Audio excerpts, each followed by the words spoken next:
जब हमारा बुलावा आया, हम गए और गुरुजी ने सिर्फ एक बात बोली, मैं कहीं जा रहा हूँ, गाड़ी पीछे लगा।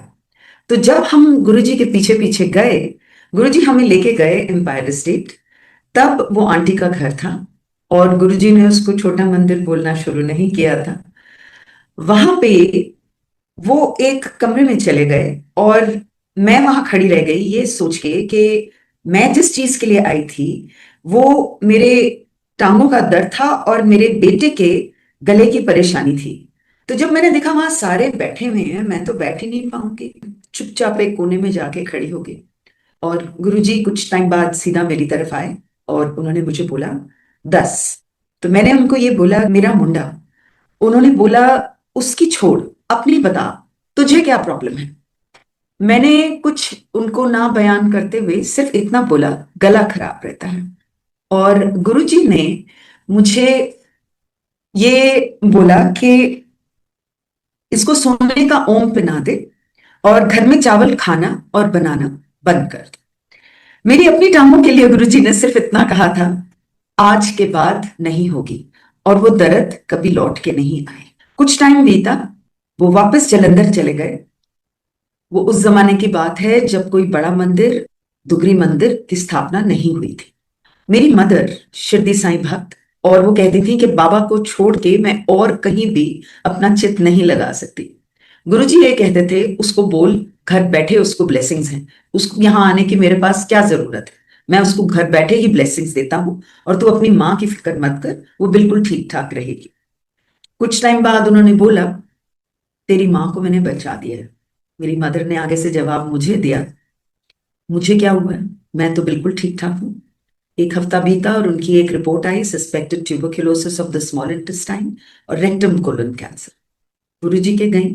गुरुजी ने चाय प्रसाद और लंगर खाने को कहा और उसके बाद अगले दिन अस्पताल में सारी रिपोर्टें क्लियर थी। विश्वास कब दिलाना है, कैसे दिलाना है, ये सिर्फ गुरुजी को पता है।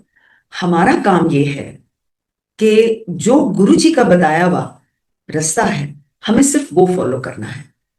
गुरुजी ने खुद ये कहा कि जब तुम अपने ऊपर मेरे किए हुए जितने कल्याण हैं वो जब तुम दूसरों को सुनाते हो, बताते हो, तो सुनने वाले का भी कल्याण होता है और तुम्हारा भी कल्याण होता है। तो इसी तरह से जब गुरुजी ने बताया तो वो नरेशन चलती है और वो उस नरेशन को उन्होंने संगत का नाम दिया। वो ये कहते थे, संगत करो, सत्संग नहीं बोला करते।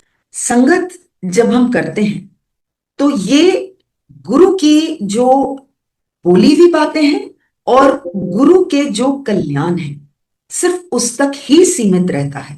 तो गुरु जी के इस तरीके से और कल्याण थे। एक दिन मुझे बताया गया, अगर मैं तुझे बताऊंगा तुझे क्या है तो तेरे पैरों के तले जमीन खिसक जाएगी। मैंने हाथ जोड़े और मैंने बोला, गुरु जी आप मुझे बताना नहीं, मैं देख चुकी, आप कितना कुछ कर सकते हो, आप प्लीज मुझे बस क्योर कर देना, मुझे कुछ भी बताने की जरूरत नहीं है। गुरु जी ने मुझे 5 साल बिना दर्शन के रखा और 5 साल होने पर मैंने गुरु जी से मन में एक अरदास करी, मैं किसी से कुछ भी, आपकी कोई भी फोटो नहीं मांगूंगी, आप कुछ भी करके मुझे एक फोटो दो। तो उस जमाने में एक फोटो एक मैगजीन में आई और वो फोटो उस मैगजीन में आई जो मेरे हस्बैंड लेते थे। ये कोई कोइंसिडेंस नहीं था। जो बाद में मुझे गुरुजी ने ही बताया, तूने मांगी थी, मैंने दी। वो पन्ना निकाल के मैंने बेड साइड ड्रॉर में रख लिया था और मैं वेट कर रही थी कि 5 साल पूरे हो गए और मुझे हुक्म आएगा। मैं जब काम से वापस आई दोपहर को, मेरा सांस खिंच गया और मैं बिल्कुल ब्रीद इन ब्रीद आउट नहीं कर पा रही थी। उसके बाद मैंने सिर्फ अपनी मदर और हस्बैंड को फोन करके बोला, कांट ब्रीथ। मेरा बेटा, मुझे बताया गया, पास के हॉस्पिटल में गया। मेरी बेटी नेबर से हेल्प मांगने गई। मैं बहुत डिस्कम्फर्टेड थी। सिर्फ गुरुजी की फोटो निकाल के मैं इतना बोल पाई, गुरुजी मुझे सांस नहीं आ रहा। अजीब एक सेंसेशन मेरी गर्दन के पीछे हुई और मुझे ऐसा लगा जैसे मुझे सांस आया। अस्पताल ले जाई गई। ऑक्सीजन मास्क था मेरे नाक के ऊपर और वहां मन में मैंने ये सोचा कि जब मेरा अंत आया, ना मेरा घर वाला काम आया, ना मेरे माँ प्यो, ना मेरे बच्चे, ना कोई हो, सिर्फ मेरा गुरु काम आया। गुरु जी अफेक्शनेटली मेरे हस्बैंड को तेरा घर वाला बोलते। तो उस टाइम जब मैं उस अस्पताल के बिस्तर पे थी। मुझे ये पता था, उनको चाहे मैंने 5 साल देखा नहीं, लेकिन गुरुजी मेरे साथ हैं और हमेशा रहेंगे। जब गुरुजी के सामने मैं खड़ी थी तो मुझे स्माइल करके कहते हैं, क्यों फिर? ना घर वाला कम आया, ना माँ प्यो, ना बच्चे, ना कोई और, तेरा गुरु कम आया, ले तेरी सेकंड लाइफ तू ऐश कर। जो ये ऐश है, ये सांस है, जो प्रभु की देन है। और हम इसको कितना ग्रांटेड ले लेते हैं कि ये सांस तो आनी ही आनी है। एंड गुरु जी ने कभी भी किसी से भी कुछ भी अगर कहा और कुछ भी अगर उनको कुछ करने को बोला, तो वो ऑटोमेटिकली उन्हीं के ऊपर रोटेट हो जाता था।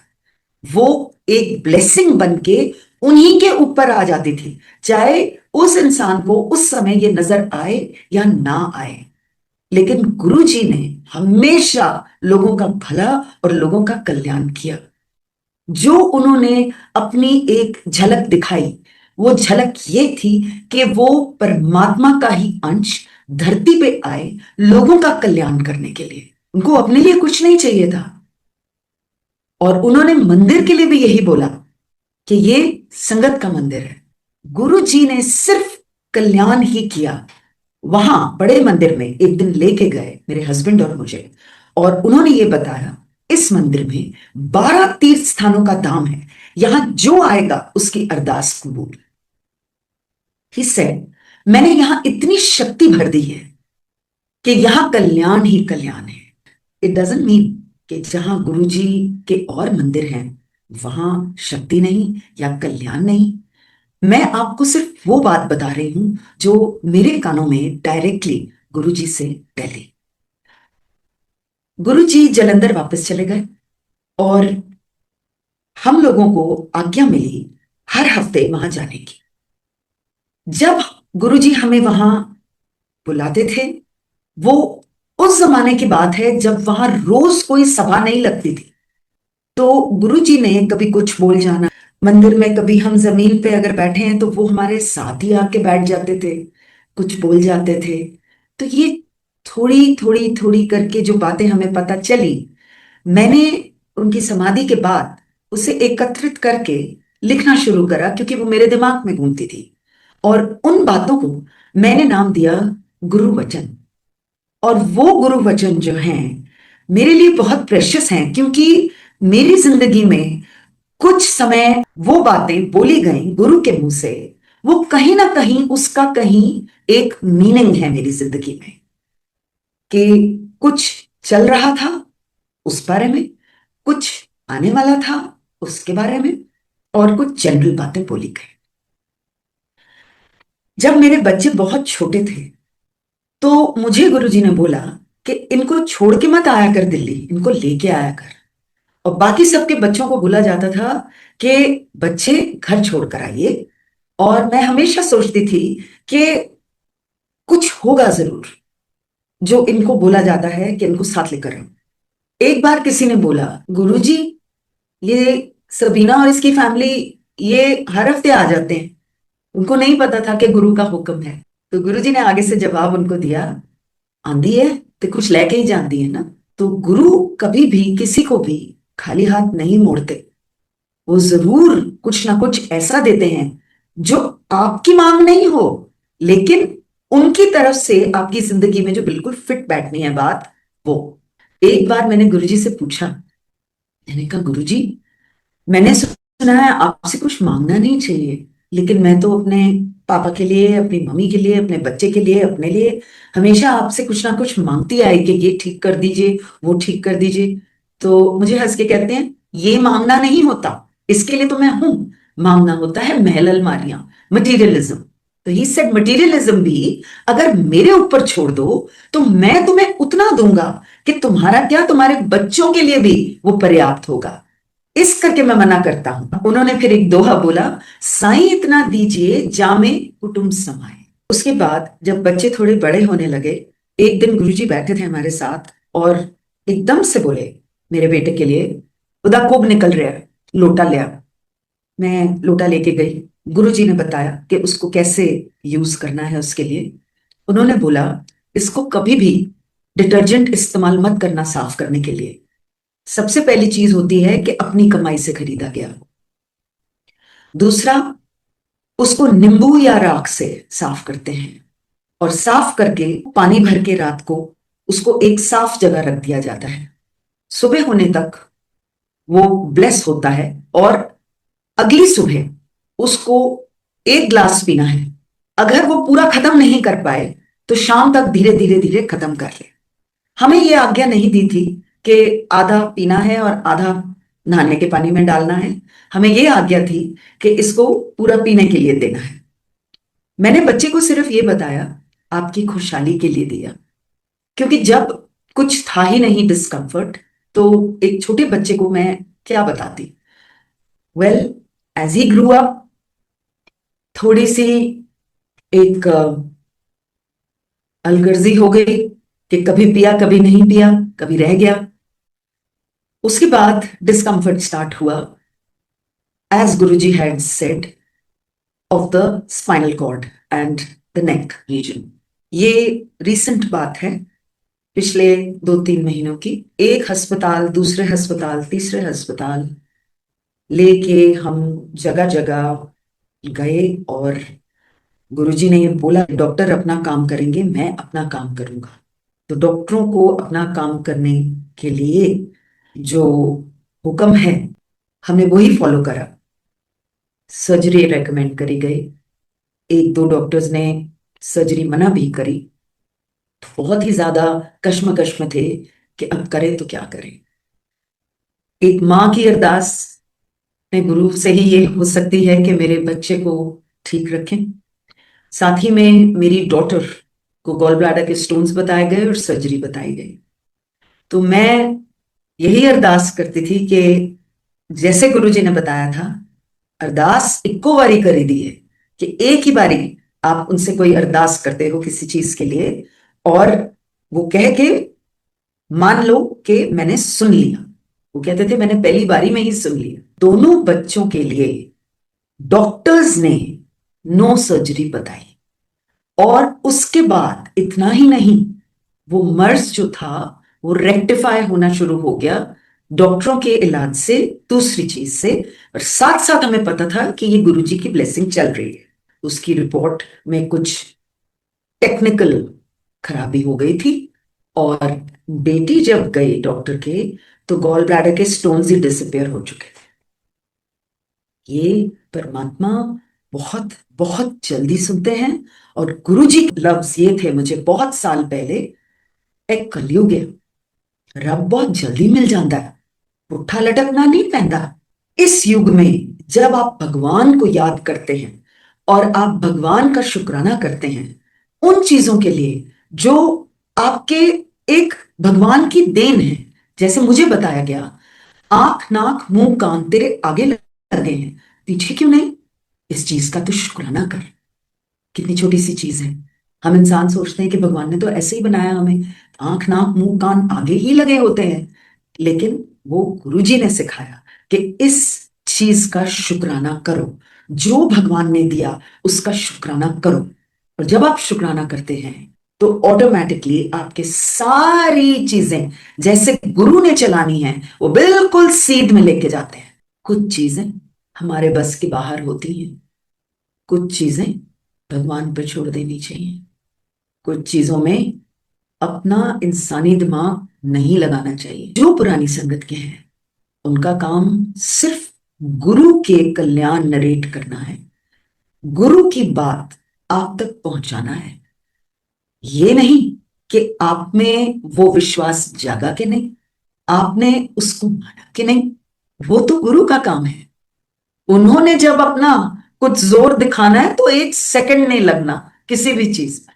आज के दौर में हम ये ना सोचें कि गुरु हैं कि नहीं है। मैंने जो आपको 2 उदाहरण अभी दिए हैं ये पिछले ही महीनों के हैं और हर समय गुरु जी has always been there. Guru ji had told me कि जब मेरे बारे च लोकां ਨੂੰ ਦੱਸੇਗੀ ਨਾਲ ਇਹ ਵੀ ਕਹਿ ਦੇं कि जब सुन लेता उन्हों दा तो मेरा डायरेक्ट कनेक्शन होना चाहिए।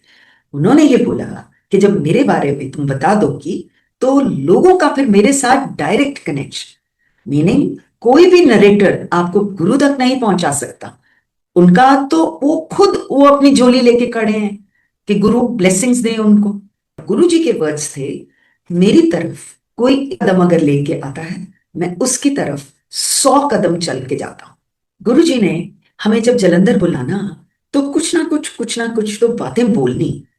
उन बातों में से एक ये थी कि जब मेरे पास आते हो, जूते बाहर उतार के आते हो, तो अपनी इंटेलिजेंस भी वहीं दरवाजे के बाहर उतार कर आना। यहां उसका कोई काम नहीं है, यहां सिर्फ मेरी ब्लेसिंग्स चलती हैं, कुछ भी साइंटिफिक नहीं चल रहा। Then he said in English, he said surrender to me, मेरे को सरेंडर कर दो और फिर देखो नजारे। Meaning surrender to me with your soul. एक भरोसा गुरु ने हमसे मांगा कि जब मेरे पास आते हो तो मुझ पे भरोसा रखो कि मैं वो शक्ति रखता हूं कि तुम्हारा कल्याण हो। तो ये दूसरा सीख थी। देन ही सेड, जे जिंदगी का कोड़ा मैंने दियो, मैं बिल्कुल सीधा हाँ कहूंगा। तो अगर जिंदगी की डोर गुरु को सौंपी, तो गुरु ने ये वायदा किया कि मैं उसको बिल्कुल सीध में लेके जाऊंगा। गुरु जी को सब पता है, तो वो जब अपना पूरा ब्लेसिंग्स का भंडार आपको देंगे, ऑटोमेटिकली आपकी जिंदगी सुधरेगी। हमें गुरु जी ने कमरे में बुलाया और बोला, ओम नमः शिवाय, शिव जी सदा सहाय। ऐ क्या करूं, शिव ओम मैं हूं, कि शिव मैं हूं। ये गुरुजी ने खुद हमें बताया। उस टाइम थोड़ा विश्वास करना मुश्किल था, लेकिन जैसे जैसे गुरुजी के कल्याण महसूस करे, विश्वास अपने आप आना था। क्योंकि जैसे मैंने पहले कहा, ये उनके ऊपर है कि वो किस तरीके से आपको जगाते हैं। एक दिन हमारे साथ बैठे हुए थे और उन्होंने बोला, जानवर तो मर के भी काम आ जाते हैं, उनके पटुए बन जाते हैं, जूते बन जाते हैं, बेल्टें बन जाती हैं, खाने के भी काम आ जाते हैं, लेकिन इंसान, इंसान मर के किस काम का? अगर वो जीते जी भगवान का शुक्राना कर ले, उसके लिए इतना ही काफी है। ऐस वास्ते शुक्राना करना चाहिए। फिर एक बार उन्होंने बोला, रब एक कोई है, भगवान एक है, लोगों ने अलग अलग नाम दे दिए, और तू कहीं भी किसी भी डेटी के आगे किसी भी रिलीजन में खड़ी हो जा, भगवान एक है। तो गुरु जी ने ये बातें जब हमें बोली, ये किसी सभा में बोली नहीं, ये जब हम उनके साथ कभी बैठे हुए थे या कभी वो हमें कहीं लेके गए, तो उस तरह से।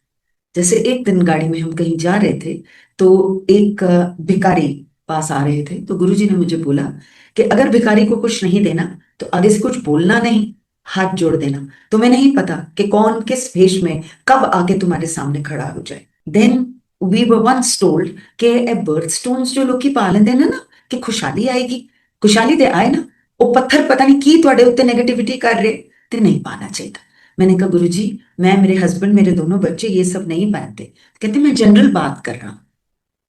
सो then I was also told, पता पंडितां ਦੇ ਚੱਕਰਾਂ ਵਿੱਚ नहीं पहनना चाहिए। जे ਇਹੋ ਜਿਹਾ कोई मिल गया जिसको पूरा ज्ञान ही नहीं है, तो वो तो गलत रास्ते पर तुमको पा देगा। तो मैंने फिर हाथ जोड़े, मैंने कहा, जी हम ऐसे किसी इंसान के पास नहीं जाते।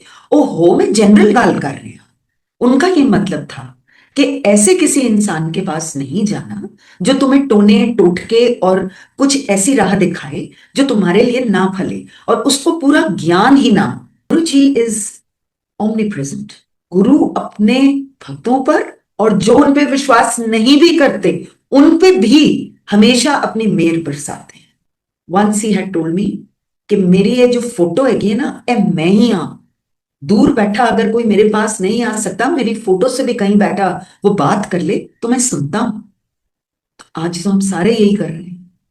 Then I was once told कि जब अंत आता है ना, तो घर का कोई भी मेंबर चाह के भी काम नहीं आएगा, क्योंकि सब इंसान की जूनी में है।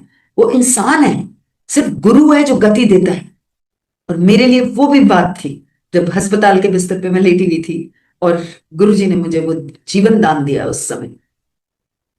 And I know how it feels जब आपका सांस खिंचता है